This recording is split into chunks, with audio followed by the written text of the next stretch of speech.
जय हिंद साथियों, आप सबों का अपना YouTube channel AK sir study channel पे स्वागत है। दोस्तों, मैं अजय कुमार यादव आप सबों का हार्दिक अभिनंदन करता हूं।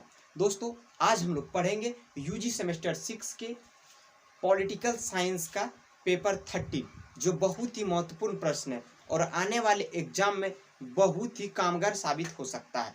दोस्तों, हम लोग क्वेश्चन देखते हैं कि क्वेश्चन क्या है। क्वेश्चन पे आने से पहले आप सबसे एक छोटा सा रिक्वेस्ट है, जो भी साथी भाई बहन AK सर स्टडी चैनल को अब तक सब्सक्राइब नहीं किए, कृपया बेल आइकन दबाकर चैनल को सब्सक्राइब करना। आइए हम लोग अपना क्वेश्चन देखते हैं। क्वेश्चन कह रहा है, अंतरराष्ट्रीय विधि तथा राष्ट्र विधि में क्या अंतर संबंध है। अंतरराष्ट्रीय विधि एवं राष्ट्र विधि में क्या अंतर संबंध है। इस क्वेश्चन के अंदर ही आंसर छुपा हुआ है। बस क्वेश्चन समझिए आराम से और आंसर एकदम गड़गड़ाग लिख दीजिए, कोई दिक्कत नहीं है। तो अब कहिएगा कि क्वेश्चन के अंदर ही में आंसरवा छुपा है, कैसे छुपा है। तो बस दो चीज समझना है इसमें। पहला चीज है अंतरराष्ट्रीय और दूसरा क्या है, राष्ट्रीय।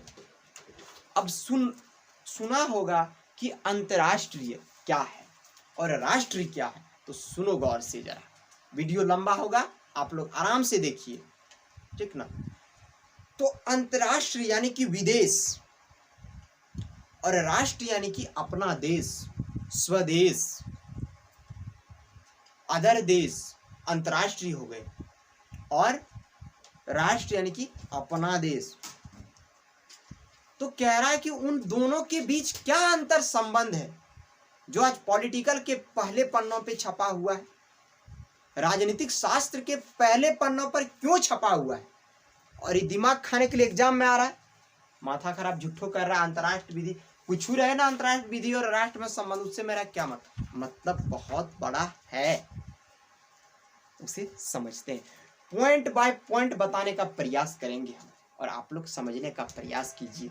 देखिए क्या कह रहा है। अंतरराष्ट्रीय विधि, पहला पॉइंट, अंतरराष्ट्रीय विधि सत्ताधारी स्वतंत्र राज्य के पारस्परिक संबंधों को अनुशासित करती है। फिर दोहरा रहे हैं, अंतरराष्ट्रीय विधि सत्ताधारी स्वतंत्र राज्य के पारस्परिक संबंधों को अनुशासित करती है। देखिए यहां पे इतना लंबा चौड़ा जो लिखा है ना, इसमें एक पॉइंट समझना है, सत्ताधारी। अब सत्ताधारी पे जैसे हम लोग आए, तो हमारे देश के यशस्वी प्रधानमंत्री माननीय श्री नरेंद्र मोदी जी का मैं एक छोटा सा उदाहरण लेता हूं कि उन्होंने जो किया वह कार्य बहुत ही सराहनीय कार्य है। उनका जो संबोधन करें, किस प्रकार से करें, ऐसे कोई शब्द नहीं मिल रहे हैं कि मैं उनका संबोधन कर पाऊं। लेकिन वो अलग टॉपिक हो गया। हम लोग अपना क्वेश्चन समझते हैं कि इसमें सत्ताधारी को समझना है। पहला पॉइंट में देखिए, विदेशों के साथ संबंध बनाना, अच्छे रिलेशन बनाना, ये देश के प्रधानमंत्री का कार्य होते हैं। देश के अनेक सत्ताधारी लोगों के ये कार्य होते हैं। चूंकि लोग पढ़ लिख के IAS IPS तो बन जाते हैं, लेकिन उनका ये जो कार्य होते हैं, अच्छे रैंक IAS लाते हैं, तो प्रधानमंत्री के पास जाके रहते हैं। प्रधानमंत्री को क्या करना है, नहीं करना, उस सब बुद्धि उनके IAS देते हैं।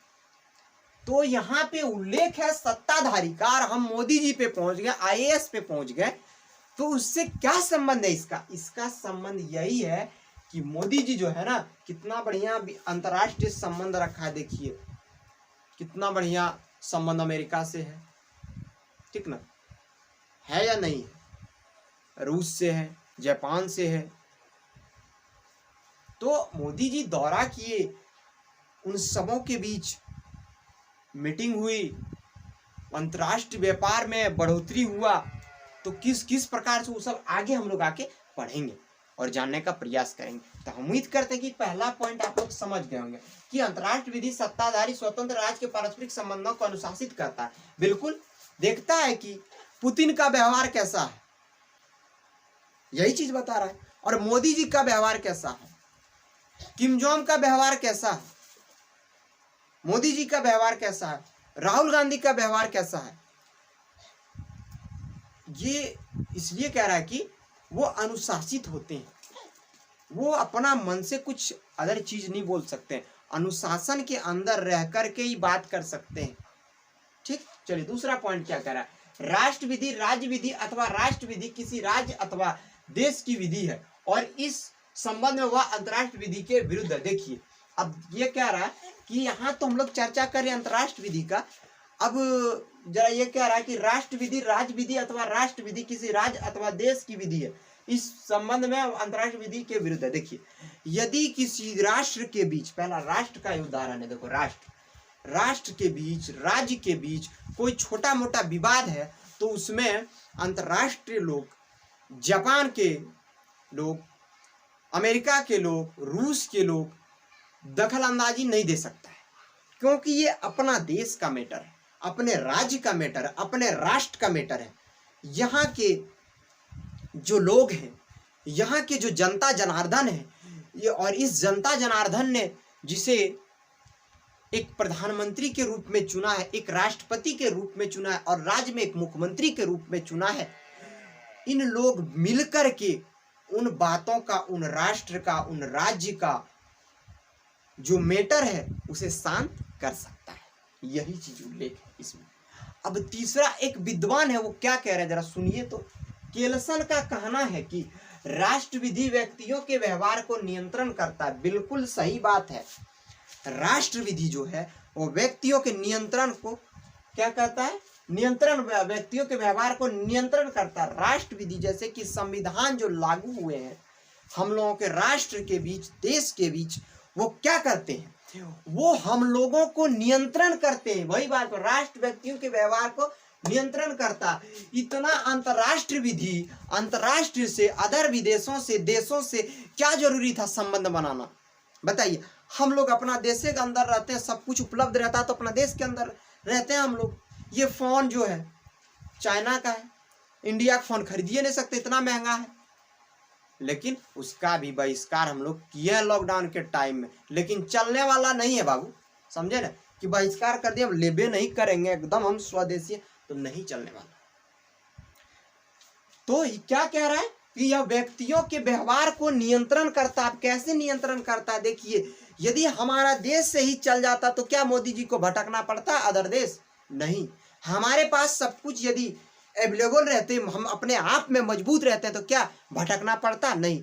तो किसके लिए भटक रहे हैं, किसके लिए अच्छा उतना बढ़िया व्यवहार बना रहे हैं, संबंध बना रहे हैं, किसके लिए? हम लोगों के लिए, अपने देश के प्रतिष्ठित नागरिक के लिए, अपने देश के बच्चों के लिए, अपने देश के बच्चों के भविष्य के लिए।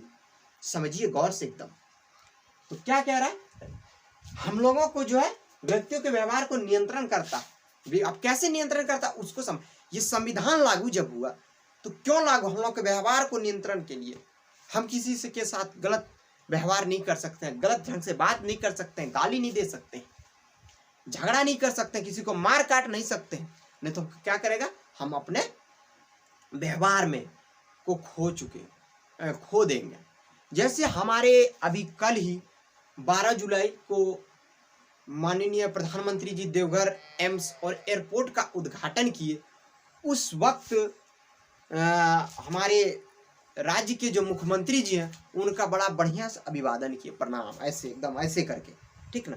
तो क्या उनके व्यवहार है, यदि मन चलता उनका, यदि वो इनसे ज्ञान नहीं लिया होता केल्सन से, ठीक ना, कि व्यक्तियों के व्यवहार को यदि वो नियंत्रण में नहीं रहे, मोदी जी कहाँ है हमारा राज्य, चलिए निकल यहाँ से, कर सकता था, लेकिन ऐसा किया नहीं, क्योंकि कानून से बंधे हुए हैं और अपने व्यवहार, दुनिया में सबसे बड़ा चीज व्यवहार है, ठीक ना, तो अपने व्यवहार से बंधे हुए हैं।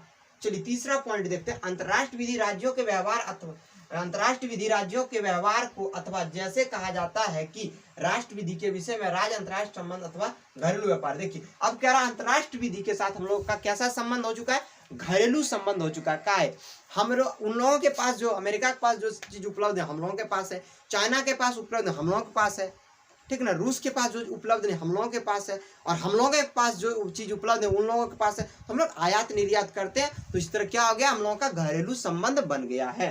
चलिए दूसरा देखते हैं, अंतरराष्ट्रीय विधि के संबंध में विदेशी व्यापार है। बिल्कुल सही बात है, अंतर्राष्ट्रीय विधि के संबंध में हम लोग विदेशी व्यापार भी करते हैं, जो घरेलू संबंध बन चुका है। अगला देखते हैं, अंतर्राष्ट्रीय विधि की एक स्वतंत्र पद्धति, अंतर्राष्ट्रीय विधि की एक स्वतंत्र पद्धति है जो राष्ट्र विधि में भिन्न है। देखिए, और राष्ट्र विधि में क्या अलग अलग है। अब वो अलग अलग दो सिद्धांत है। प्रथम सिद्धांत जो है एकात्मक सिद्धांत है, प्रथम सिद्धांत एकात्मक सिद्धांत है, और दूसरा जो सिद्धांत वह द्विधात्मक सिद्धांत है, जिसे हम लोग द्विधात्मक सिद्धांत भी कहते हैं। अब हम लोग अगले वीडियो में देखेंगे एकात्मक सिद्धांत और द्विधात्मक सिद्धांत क्या है। मैं उम्मीद करता हूं आप समझ से वीडियो अच्छा लगे, जरूर लाइक कीजिएगा, शेयर कीजिएगा, अपने दोस्तों तक पहुंचाइएगा। जय हिंद, जय भारत।